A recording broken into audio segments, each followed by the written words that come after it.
Welcome back to the Reading and Writing Podcast. My guest today is two-time Mary Higgins Clark award-winning author Carol Goodman. Goodman's new novel is The Stranger Behind You. Carol, welcome to the podcast. Thanks, Jeff. It's great to be here. Great. Thanks for having me.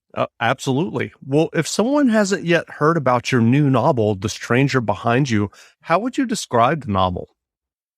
Well, it's a suspenseful thriller, and it's also a novel of these times.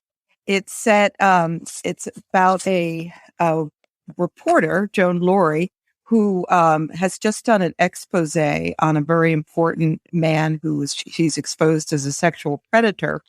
And on the night that her story goes live, she is attacked on her way home as she enters her apartment.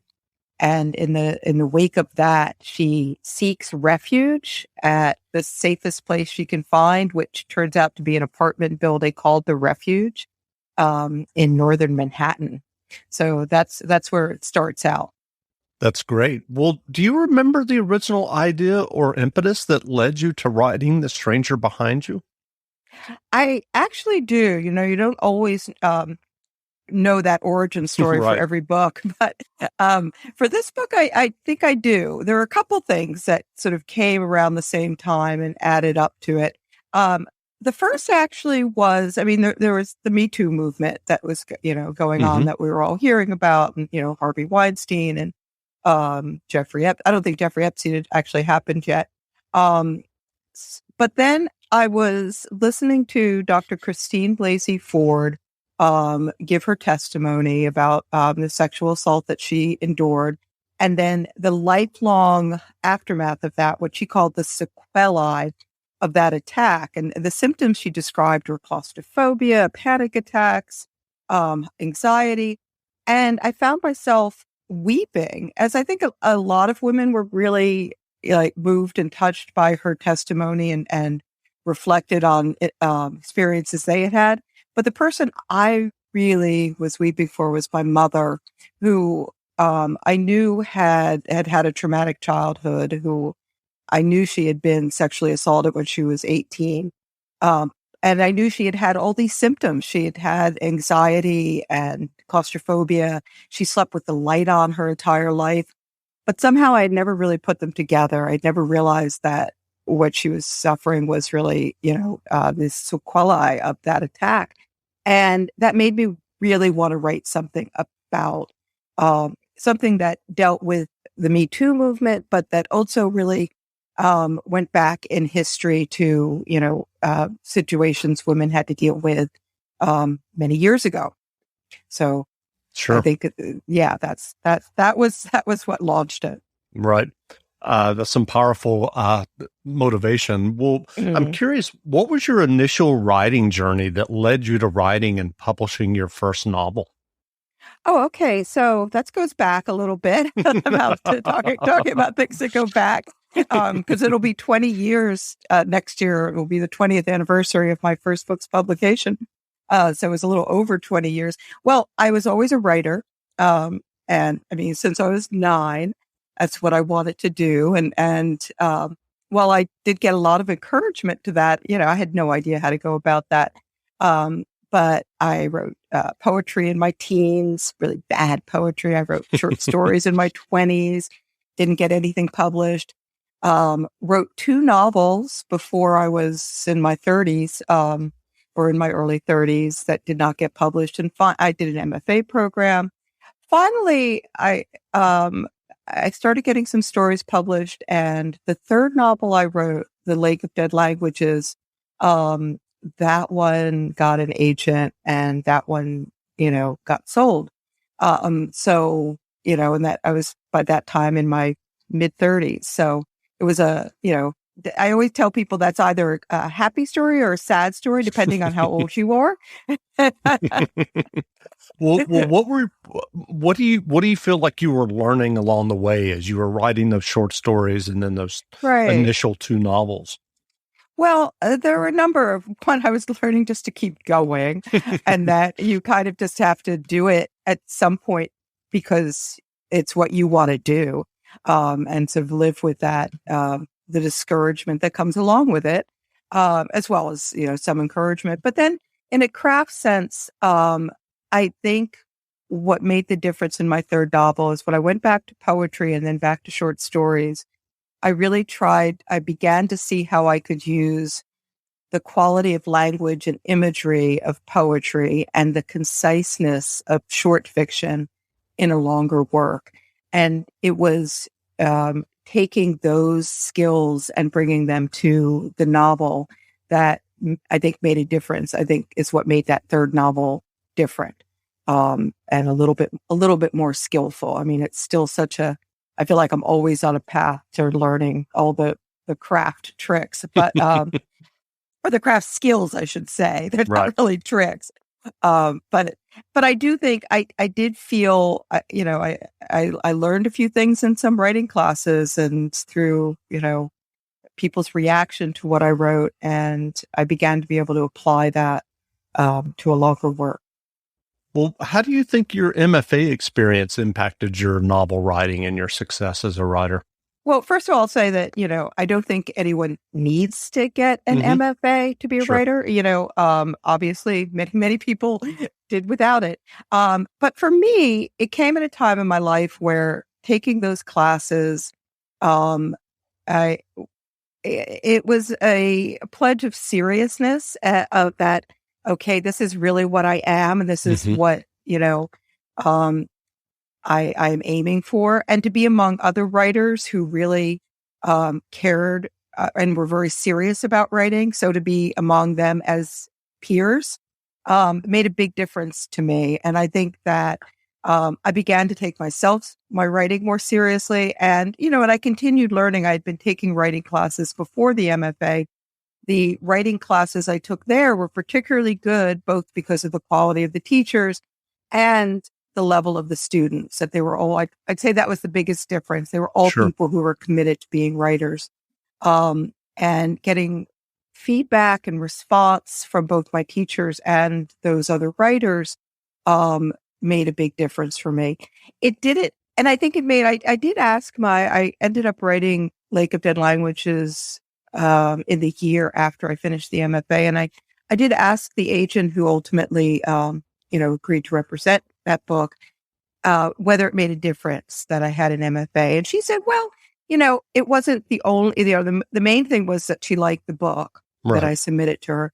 But she said the MFA did give her that sense of, well, this is somebody who's been serious and working on her craft. So it was a little nudge in that direction. Sure. So I'm curious, is your process the same from novel to novel in terms of as you begin the novel? Are you doing extensive outlines before, or do you kind of just have the germ of an idea and see where the narrative takes you? Well, I was first going to say, no, it's never the same. I wish it were, because then I could depend on it. But then when you said about the outlines, I will say that I don't do an outline. I do planning, and, when I have an idea, I'll start jotting down notes, and then doing some research and writing more notes, and it'll, just sort of, I'll just keep writing notes, and eventually I'll have sort of a rough idea of what the book is that I want to write. Very often I will have sort of a picture of what the end, where I'm heading towards. Mm-hmm. But I do not outline. And, I've just, they say that writers fall into the plotter and pantser camps. And I'm much more in the pantser, going by the seat of my pants as I write camp. But, that doesn't mean I'm not doing a lot of planning. I'm doing Sure. that in the form of, writing notes all the time and trying to figure out like what the next couple chapters are going to look like and what this section is going to look like. And, I'm thinking about structure.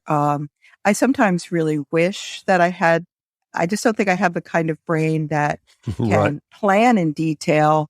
And it makes it harder in some ways. But then when something does, I kind of have to trust in the, have faith that it will work out while I'm writing on the page. And it usually does. So, And do you ever feel like you're on a high wire act of as you're doing that? um, it's nerve-wracking. It honestly is. Like, I mean, I sat down this morning to write, and I have to admit, I mean, I love writing. I really do. But I also have this little, every morning when I open up my notebook, I have a little sense of dread, which sounds terrible, but it is. It's there. And it's like, I'm not sure how scene's gonna, what's gonna happen next. And I'll start writing and I'll be like, and then if I start seeing it, I'll get really excited. And that happened for me this morning. And there's just nothing like that. I'm just like high for the rest of the day. I'm like, this worked out. This scene developed in a way that I was not able to foresee or plan. And and then I'm just like, I think it's good. It's like that little hopeful, whereas on the other hand, some days I write by hand, and I write notes in the left-hand side of my notebook. Some will be like, make better, So do you write the whole novel by hand? No, well, I do write it by hand, but I do, I type, usually I'll get into a rhythm of like writing either 1 or 2 chapters per week. And then on the weekend, I'll type them up. Gotcha. So I do know people who write the whole thing by hand and type it up. And that seems really daunting to me. But for me, the going between the handwriting and the typing is a form of, in progress editing. Right. Because I'll write a chapter or 2, and then when I type them up, I'm refining, I'm making it better, because if I've got the note in the left-hand margin that said make better, I'll go like, oh, okay, try to make that better now, and working things out. And then I'll reread those 2 chapters, usually starting Monday morning, and then go on to write the next. So it's kind of a way of like sort of in draft editing as I go along. Well, given your success to date, what writing advice would you offer for those who are working on their own stories and novels? Mm-hmm. First, you need a lot of faith and really the ability, just to keep to it. That don't be discouraged if this is what you want to do. Don't be discouraged by, not having it happen immediately.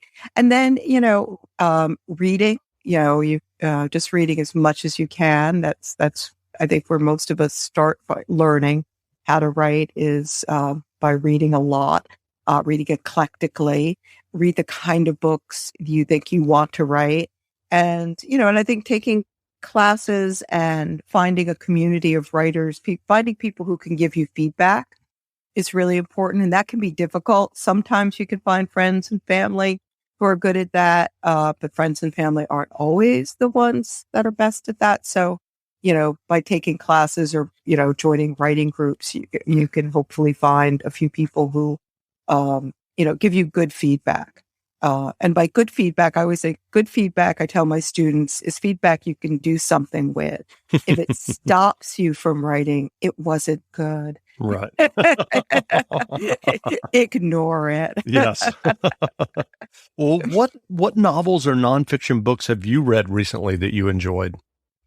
So I've been reading. So I just read a really great book by a debut author called Shutter by Melissa Larson, and we just did a little talk together at a bookstore, and she's going to join me for my launch.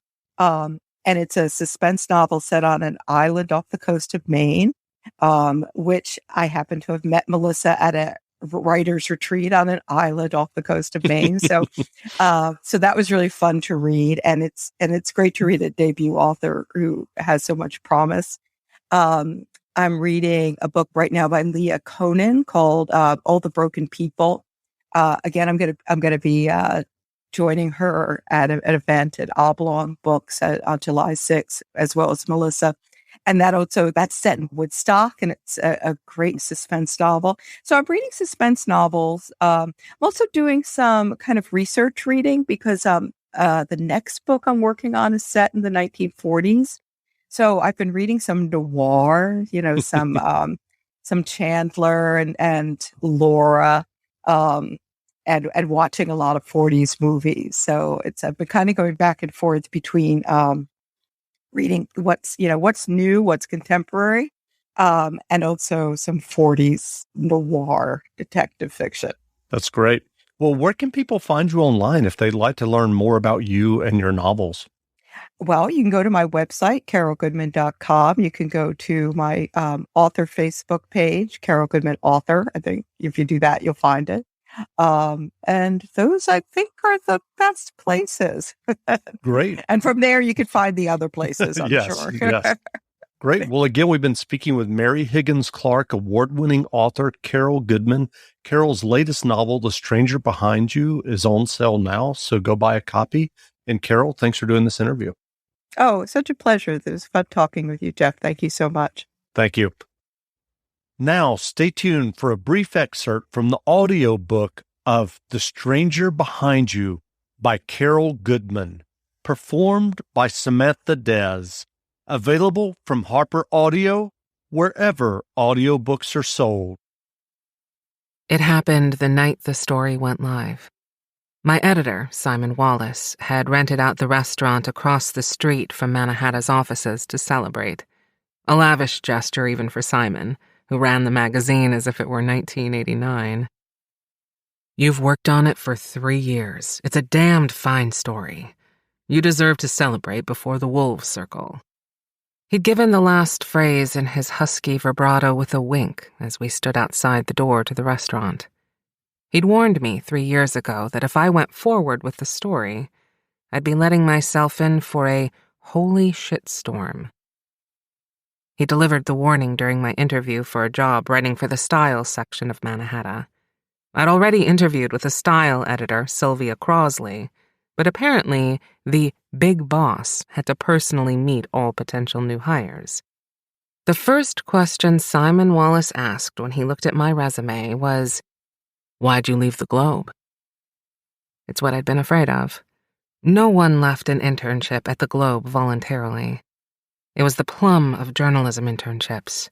I could have lied, made up a bullshit story about wanting to work at a different kind of publication, but instead I told the truth. I saw Casper Osgood put his arm around his assistant, and then I saw her crying in the ladies' room. She told me she'd been sleeping with him for 6 months, and she was afraid that if she complained to HR, she'd be fired. She had a black eye that she'd tried to hide with makeup. The next day, she was gone, and I found out she had been fired. I went to HR to ask what had happened to her and to tell them that I was worried she'd been sexually harassed. Then I was fired. No reason given because, of course, they don't have to with an intern. Simon had been silent for a moment, and then said, "You sound angry." The truth was, I'd been fighting back tears, digging my nails so hard into my palms I had little crescent scars there for days after. I suppose so. Casper Osgood shouldn't be allowed to get away with treating women that way. No man should. "It sounds like you're carrying a grudge," he had said. "Maybe," I'd admitted, clenching my jaw to keep it from trembling. But someone should expose him. "Is that what you want to do? Expose Casper Osgood, the darling of the conservative elite? He donates to the most powerful Republican causes and politicians and uses the Globe to crusade for reform. He's well-connected and rich enough to pay for the best lawyers. A story like that would raise a holy shitstorm. It could break your career. Or make it." He'd said the last 3 words with a little upward lilt in his voice and a tug at the corner of his mouth. It felt like a lifeline being tossed to me just when I thought I was going under. "Yes," I'd responded, not realizing how much I wanted to expose Osgood until the word was out of my mouth. I'd spent the last 3 weeks weeping in my apartment, sure my career as a journalist was over before it had begun. That's what I want to do. I'd like to write that story. But in the meantime, I'd really like this job writing for your style section so I can pay my rent and not have to move back in with my mother and grandmother upstate. That had made him laugh. "Why not both?" he'd asked. "How about we hire you to write style stories for Sylvia, and in the meantime, you see what you can dig up on Osgood. If you think you've got a story in 6 months, pitch it to me properly, and if I think it's got legs, I'll back you up. And by the way, There's nothing wrong with holding a grudge. He'd added, winking. After paying the rent, it's the best motivator in the world.